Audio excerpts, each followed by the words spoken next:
Good evening. So glad you could join me for an evening game of chess and some various mythology stories where I try to tone down the edgelord funny that's made my channel moderately successful. How's everyone doing tonight? I can't hear you, so whatever you just said, I hope it's good. If not, good.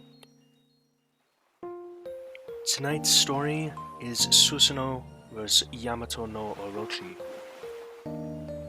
Now, Japanese mythology is very interesting to me. It's not as mainstream, as well-researched as Greek mythology. It's not as popularized as Norse mythology and Egyptian mythology. And it's not as mystic as Central American mythology is seen.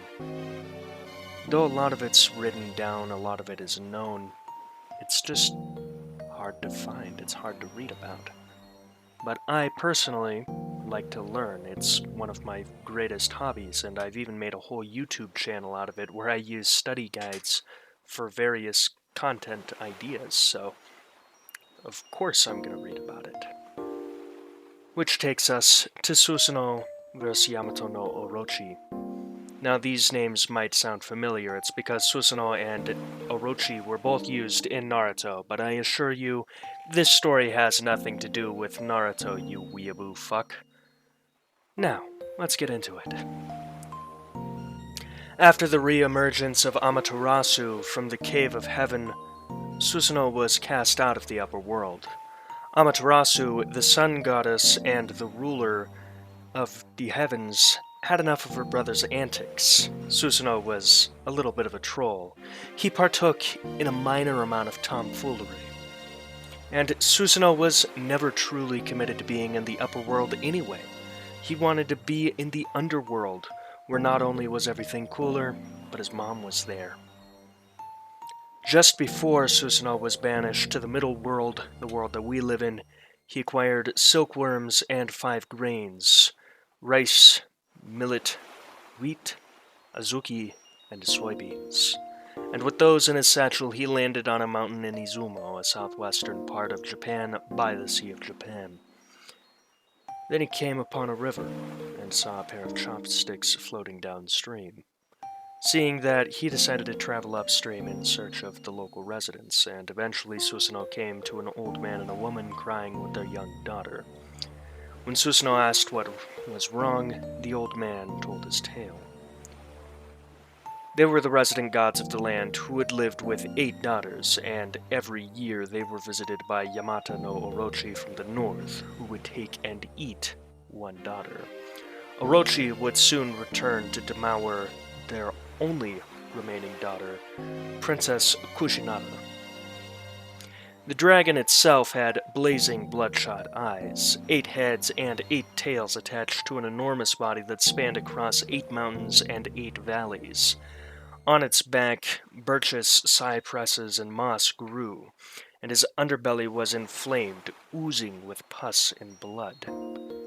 Susanoo proposed to slay the dragon, in return for Princess Kushinada's hand in marriage.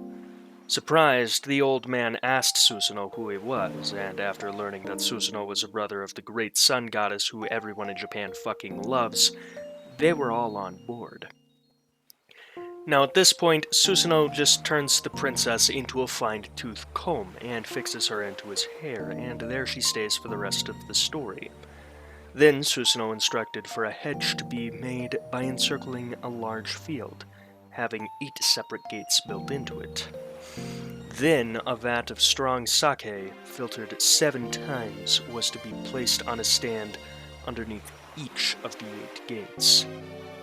Then Susanoo waited, quietly, hidden. An ominous air filled the space. Dark and eerie clouds descended.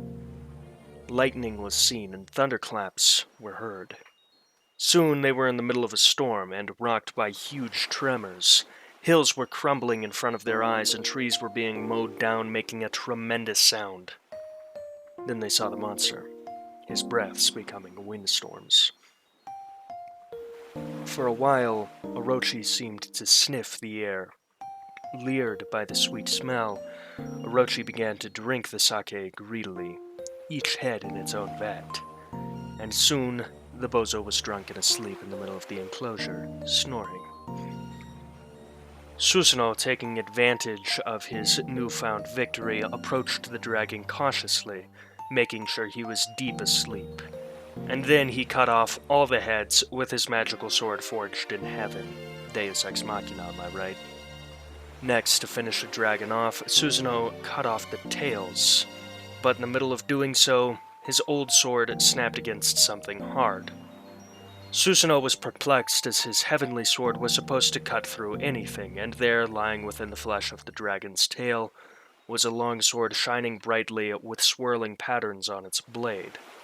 This sword is known as the Heavenly Cloud Sword, one of the 3 Japanese national treasures alongside the magical mirror made by Ishiki Koridome and the magical jade bead made by Tamana Oya when Amaterasu hid in the cave of heaven. Then, after defeating Orochi and claiming his new sword, Susanoo married the princess and settled in Izumo. In joy, Susanoo composed a poem honoring his new wife and the land of Izumo, considering to be the first waka, a specific kind of Japanese-styled poem, in recorded history. Now, of course, in one sense, this story is just a typical story of a hero slaying a dragon to save a princess. But I like this story because it depicts a significant turning point in life. Susanoo going from an immature god, I guess, I can't really use the word boy here, can I?